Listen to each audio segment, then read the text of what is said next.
The US and Israel are waging a war against Iran. They are putting up a united front and conducting joint strikes.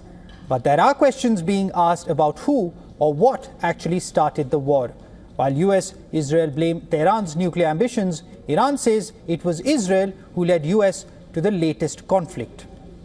Now, US Secretary of State Marco Rubio has admitted that the US attacked Iran only after learning what Israel was going to strike. He said the US conducted preemptive strikes, fearing Tehran would retaliate against its forces.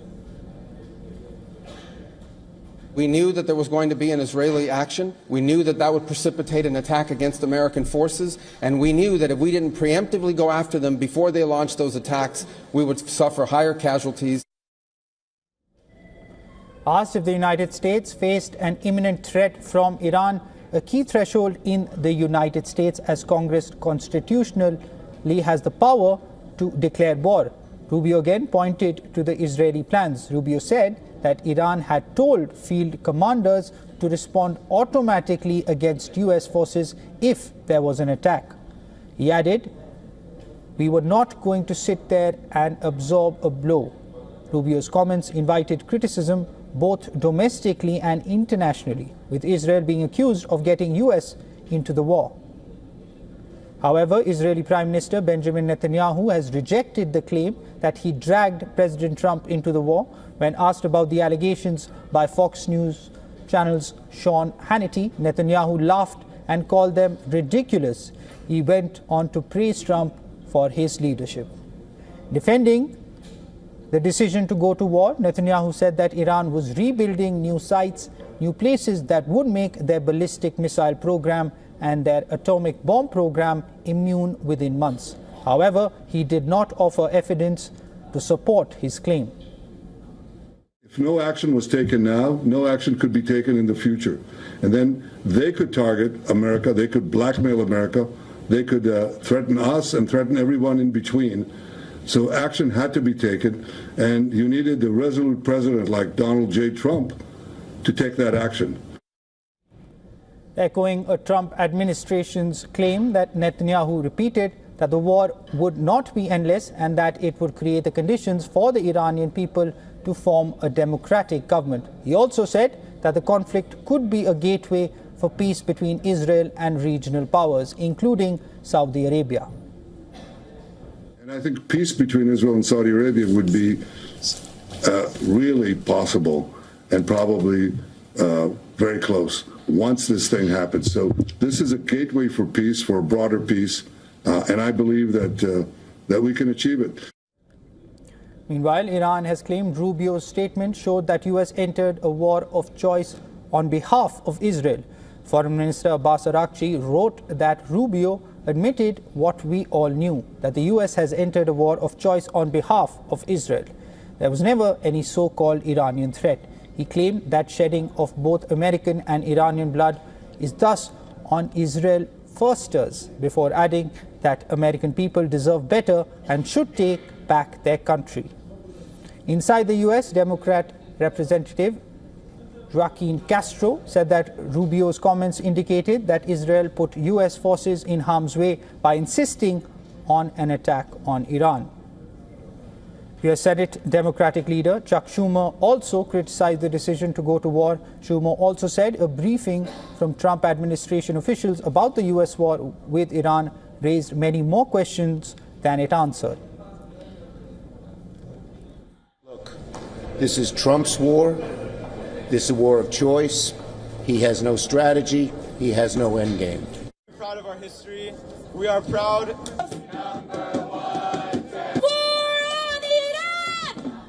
In New York, several people took to the streets against the US military operation in Iran. According to Reuters Ipsos poll, only 1 in 4 Americans approves of the US strikes on Iran, while 43% disapprove of the military action.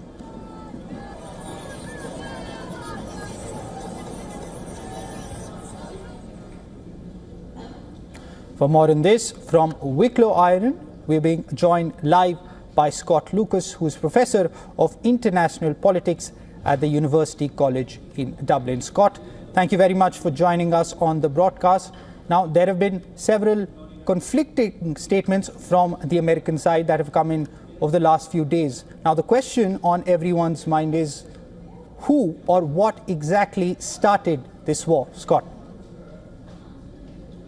Well, let's start with the facts that the immediate cause of the war was not that Iran has nuclear weapons. Iran, in fact, in 2015, you might remember, sharply limited their nuclear program to only 3.67% uranium. After the Trump administration withdrew from that agreement and imposed sanctions, yes, Iran increased its enrichment not only back to 20%, but back to 60% uranium. But still, even that is not enough for a bomb. It has to be more than 90%. And Iran is not at that point yet. Additionally, remember that Iran was in talks with the United States both last year and again this year, up until last Thursday, to again limit its nuclear program. The Iranians were willing to discuss pulling back from 60% enrichment in return for the lifting of sanctions. But that was not enough for the Trump administration. The Trump administration wants a permanent end to any Iranian nuclear program, civilian or military, and they want Iran to give up their ballistic missiles or limit them in terms of their number and their range.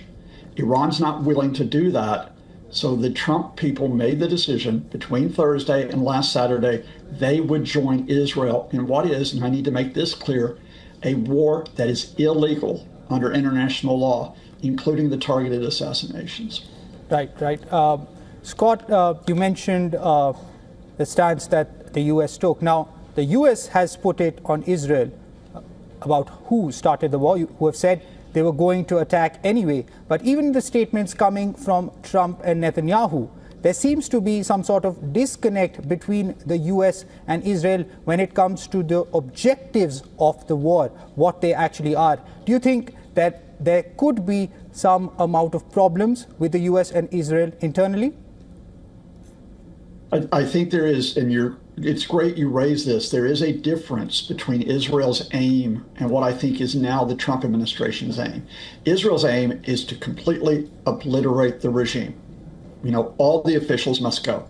Civilian, military, religious. They, in effect, they don't know who's going to take power in Iran, but they want everyone in the regime out. The Trump camp, from their statements, are saying, look, we want Iran to give up that nuclear program. We want Iran to give up their missiles. And they're indicating that if Iran is willing to do that, then the rest of the regime, of course, not the supreme leader, he's dead. Many of the top ministers are dead, but the rest of the regime can stay in place. So that is not regime change. That is regime accommodation or regime surrender, in that you still will have the Islamic Republic, but it is one that must obey the demands which are set by the Trump camp.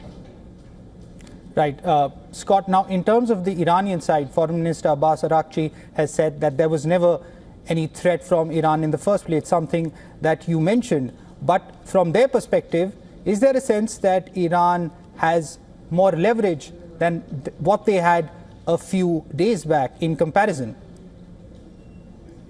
Well, again, I'm a little bit unclear as to what the Israelis are saying. Now, let's be clear. Iran has posed a threat to regional stability, not with a nuclear weapon, but they have posed it with their activities across the region. I could talk about their support of the Assad regime in Syria. I could talk about the support of militias in Iraq. I could talk about the alliance with the Houthis in Yemen. I can talk about the alliance with Hezbollah in Lebanon. But I'm not sure what Israel means by Iran's leverage. What I think they're saying is, well, Iran was in talks with the United States. We didn't want those talks to continue, so we attacked them, which is exactly what Israel did last year in June of 2025, when there had been 5 sets of U.S.-Iran talks, and the Israelis feared that there would be an agreement over Iran's nuclear program. Now, Scott, you mentioned Iran's nuclear program. Now, the reasons that the U.S. provided for entering this war, now the reasons haven't really been justified. That's what the Democrats are saying. And there has been a pushback for the Trump administration that they have received, who the Democrats aren't really satisfied with the justifications that have been provided for entering this war, while there has also been some civilian protests. So can that create some sort of pressure on the Trump administration when it comes to their course of action over the next few days? Yeah, I think the Democratic opposition isn't the challenge for Trump. He'll just say, they're terrible, they're the enemies. But he's getting pushback from within his own camp. There are some Republican legislators, albeit who had already split from Trump on other issues, who are criticizing this war. There are some activists, including Trump's former friend, the longtime broadcaster Tucker Carlson, who are criticizing this. I think as long as American casualties remain relatively low, that might not escalate. But we have had 6 U.S. troops killed. We have had 3 U.S. fighter jets that were shot down accidentally by Kuwaiti air defense yesterday. If those losses start to increase, and if the Iranian regime does not collapse, if it stays in power, then I think Trump's going to run into increasing domestic difficulties. Well, final question, Scott, something you alluded to at this moment. So at this moment, do you think the Trump administration is really in a position to prolong this war for more than a month, as he claims he can? Scott? There is a challenge for the Americans in terms of defense, which is the interceptors, if Iran can maintain its retaliation, its missiles and drones. And we're not sure we're not sure the extent of Iran's stops. But the U.S. does not have a shortage of offensive capability. So if they're willing to take some damage from Iranian retaliation, yes, they can go on, I think, for quite a long time. The question here is, again, what are you doing this on a long time for?